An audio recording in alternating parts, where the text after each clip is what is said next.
imuhang kalapuntan.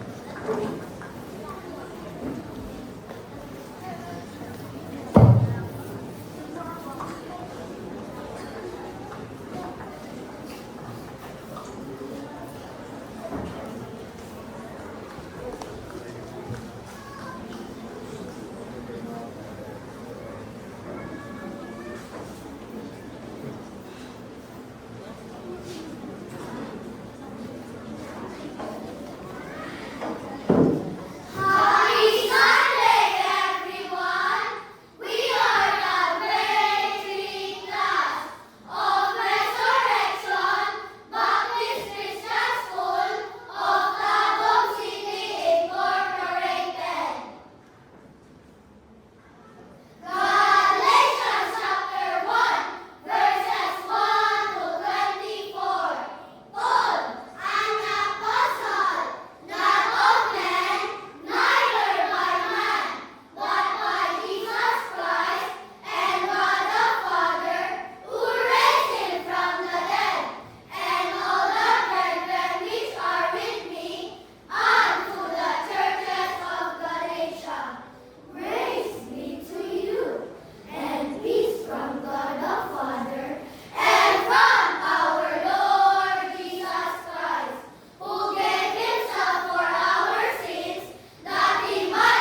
Amen. Grade 3. Amen. Wonderful. Amen. Yes, amazing. Salamat sa Ginoo. Good job, grade 3. Good job. At sila pagkakalinap. Good job. Salamat sa sila teacher Madeline. Amen. Very well performed, very well recited. The song was sung very well. Very disciplined po din sa platform. Amen? Wow, salamat sa Ginoo. Salamat sa Ginoo. Very good. Very good. Ogma, doon na mo yung donuts. Lahat na mo donut. Wala na ko tagay ang grade 6. Ang grade 5, grade 4. Kamong grade 3, tagahap na ko donut. Do not come to school tomorrow. Kaya donut po ako may donut. Amen? Okay. That's the reward for your hard work. Amen? Kaning magkugig yun, tagaan doon na siya o reward. Amen? Kaya para yun magkugig pag yun, maayo. Ganito ka, hindi ka tayo naliman. Kinipin daw si teacher Madeline. Ako siya kina-teach, dihan lang yun ka sa grade 3. Kaya kanang grade 3, transition biya yun ni. No? Pag-delete niyo mo na siya, ma-sustain ang discipline sa kinder, grade 1, grade 2, tapos magubat na sa grade 3, problema ko na in grade 4.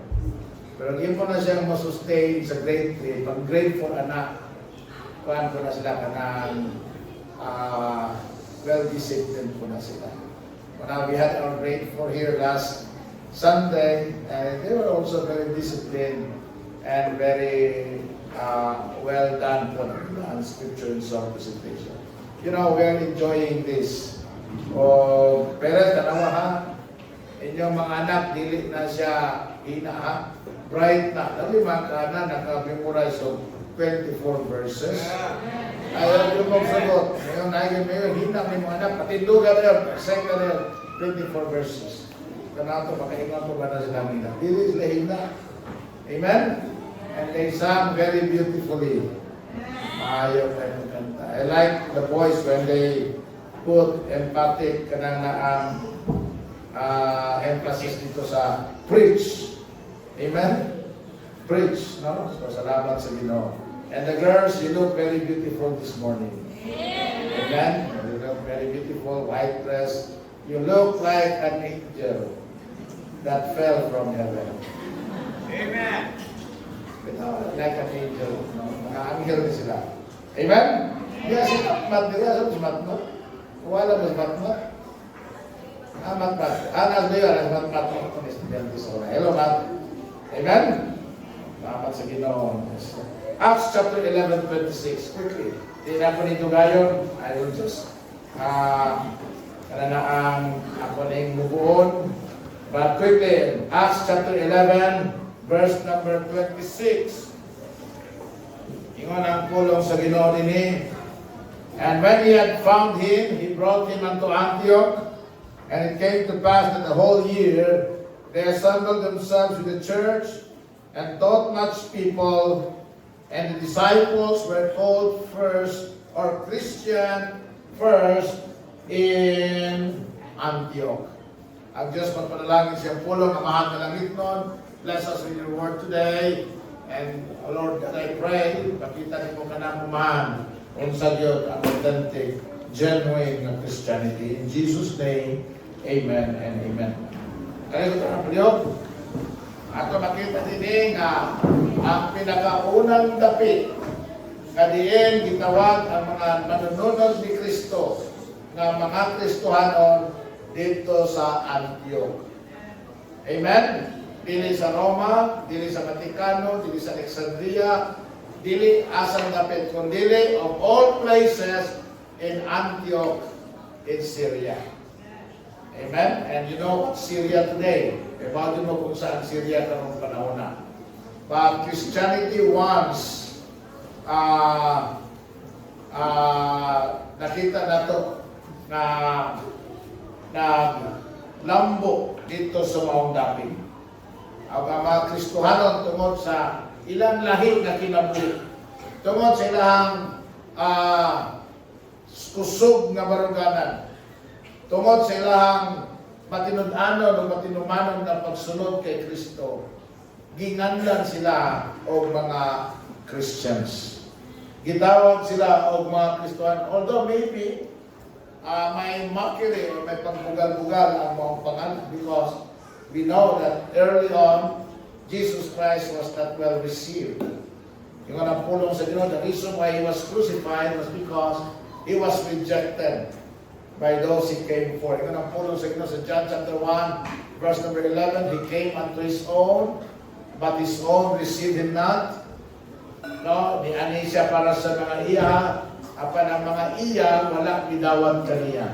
But as many as receive Him, to them may be power to become the sons of God, even to them that believe on His name. Sa daghang mga katuigan, daghan ang mga false ideas concerning what it means to be a Christian.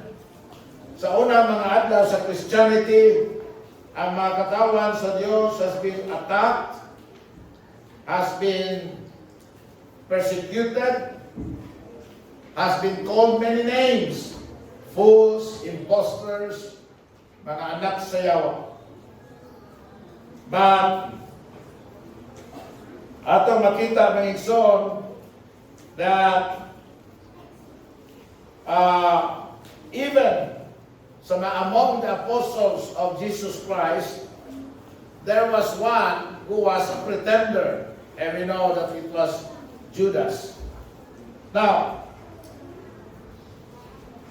not all professing Christians are true Christians. Yeah. Dili tungod kay ang simbahan karon gitawag Christians, tinuod na siya nga Christian. Dili tungod kay namiyo ka ako Christian, tinuod na ka nga Christian. Let us not dilute the name Christian. Yeah. Because it has its legacy with the Lord Jesus Christ. Amen. From the writings of the Apostle Paul, atong makita that the early church was harassed by men pretending to be a Christian. Ganin iingon si Apostol Pablo yung siya sa usa sa iyang mga panaw. Sa iyang mga panaw in 2 Corinthians chapter 11 verse number 26. In journeyings often, in perils of water, in perils of robbers, in perils of minorities, giganlan niya ang mga peligro na iyang naagyan. Ang iyang katubang. But suddenly, ingon ang Bible, among these perils, usa sa mga peligro na iyang nasinati, kinikitawag niya perils among false brethren. Amen? Kaya wala na'y delikado pa, wala na'y kuyaw pa, wala na'y mas dami pa, makatunglo pa. Nga butang na makuyaw alang ka na to, kanini ang mayuban kita sa mga mini nga mga magtotoo, mga mini nga magtutudlo, mga mini na propeta, mga mini na Kristohanon. Giusap pa yun ni Apostol Pablo in Galatians chapter 2 verse number 4. Sa dami ingon siya, and that because of false brethren unawares brought in, who came in privily to spy out our liberty which we have in Christ Jesus, that they might bring us into bondage. Kung sa ituyo, aning mga pretenders, mga dili tinaw ng Kristohanon, is to put them into bondage. Kung maunay mahitabo na to, kung mamigaw ta sa mga false brethren, Yeah. mahimo kitang ulipon sa ilahang mga dili Diyos nun, dili matarong ng mga pamaagi, mga krido, mga ritual. Higtan kita nila, imon kita nilang ulipon sa sayop na pagtuo. Now, not everyone that says they are a Christian is really a Christian. Not everything that has the Christian label on it is really a Christian. Doon natin gitawag karon Christian rock music. Hey, rock music is not Christian. Amen. Christian rock.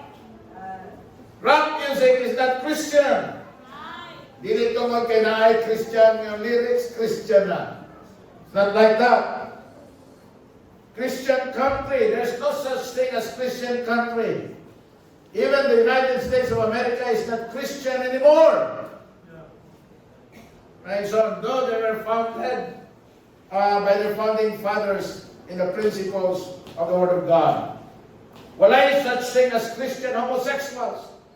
There's no such thing as Christian LGBTQIA+.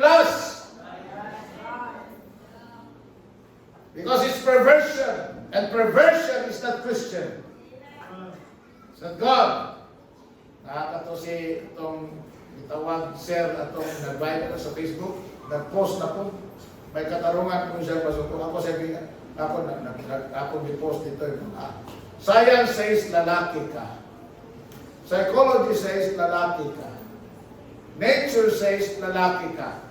By birth says lalaki ka. Lalaki ka. Nganong baligtad ang imuhang pagtuo, kay baligtad ang imong utok. How can a man be a woman when he was born a man? And how can a woman be a man if he was born a woman? Bisag kung saan mo na, bisag usbon pa din mo ng imong lawas. It's only your mind that's telling you that you are unwise. But ang kamatuoran, fact says, lalaki ka. So there's no such thing as Christian homosexuals. Ay mo paila na. There's no such thing as, not all that says Christian radio are Christian. Christian TV, Christian dating sites, Christian dancing, Christian nightclubs. Gamito nila ang word na Christian para nga ang mga Christian nga wa nakasabot kung sa ang tinuod na Christianity, mahimo nila ang mga kliyente o customer. Musunod sa ilaha. But an authentic New Testament biblical Christian will be number one, activated by their faith. Yun ang pulong sa Ginoo in Acts chapter 11:21. A great number believe and what? Turn unto the Lord. An authentic Christian is one who has turned from his sin, of his sinful ways, of his sinful life, of his sinful nature, and turned unto the Lord and followed Him. Muna'y tinuod nga Kristohanon. And you can only know that you are following the Lord when you are obeying His Word. When you are following His Word. Ang tinuod nga Kristohanon, it involves number one, conversion. Magsugod ang tanan sa tinuod nga pagka-Kristohanon diha sa kaluwasan. Hey, you are not a Christian this morning because you have a Christian religion. Dili tungod nga imong religion Christian, Kristohanon ka. Not so. Ang Kristohanon, unas tanan, luwas. May Kristo sa iyang kinabuhi. May Kristo sa iyang kasing-kasing. Nasayon siya na si Ginoong Jesucristo, naa kaniya.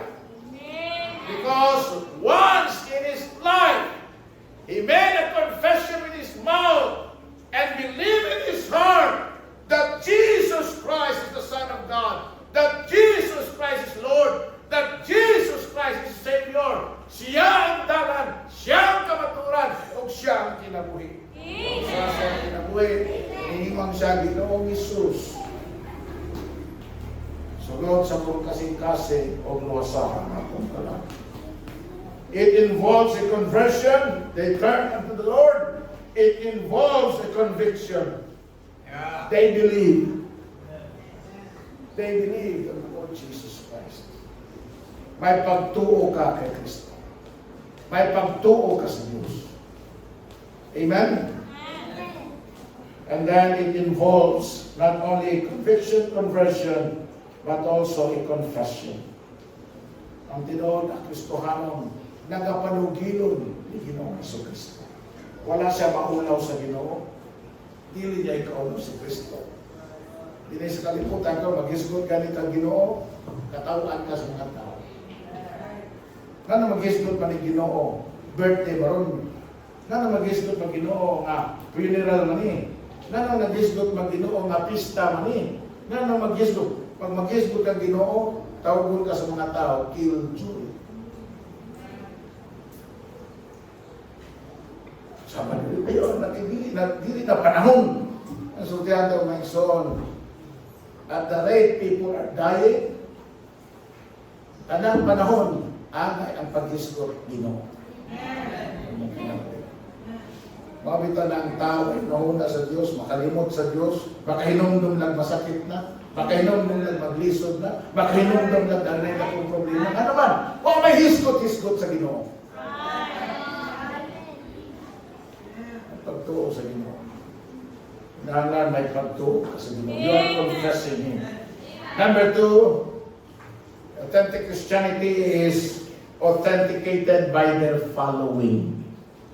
By their following, sa ilang pagsunod sa Ginoo. 11:23, tanawa. Acts 11:23, ang pulo sila, who, when he came and had seen the grace of God, was glad, and exhorted them all that with purpose of heart, they would cleave unto the Lord. With purpose of heart, they would cleave unto the Lord. Makita nimo ang tinuod nga Kristohanon. Kaya ang tinuod nga Kristohanon, ang purpose sa iyang kasing-kasing na makapabilin siya diha sa Ginoo. Amen. Makasunod siya sa Ginoo. Maka-obey siya sa Ginoo.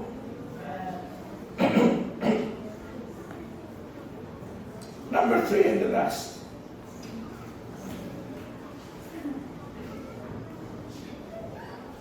Pero akong tingog kayo. Pero tinamang binalihan sa ito. But the last, they are affiliated with the faithful. Mailalim mo ang tao, Kristohan ang tinuod kay. Ang iya sa kuyo, iyang barkada, wala na magiging madita, makikamigo kang believer, naman na amigo ka. Pero ang iya yung close and circle of friend, iya mag-confident. Ang iya yung ka-fellowship, ang iya yung kalipay, mawang pundo sa mga magtuturo. Amen. Because in the Bible, mo ang tibagilahan kanato nga mga magtotoo kay Kristo. Noon sa that we love the brethren. Na may gugma kita sa mga kaigsunan. May gugma kita sa atong isip na magtotoo. Again, sultihan ta mo. The Bible said they are affiliated with the faithful. 11:26. 11:26. Acts 11:26. Iyon ang pulo sa Ginoo. Dahil Acts 11:26. Iyon ang pulo sa Ginoo. And when he had found him, he brought him unto Antioch, and it came to pass that the whole year they assembled themselves with the church. Now the church is not a building. The church is not a denomination. The church is not a religion. The church, mo ni ang katawan sa Dios nga midawat kay Kristo nga naatipuyan ni Ginoong Kristo. Amen. Mo na ang tinuod nga Kristohanon. Ang tinuod nga Kristohanon makatestify, makapamatuod, makasugilon na si Ginoong Kristo naa sa iyang kasing-kasing. Ang tinuod nga Kristohanon may Kristo. O siya nagakinabuhi kauban sa mga magtutoo. They assembled themselves in the church and taught much people. And because of that, the Bible said they were called Christians. They were faithful to gather.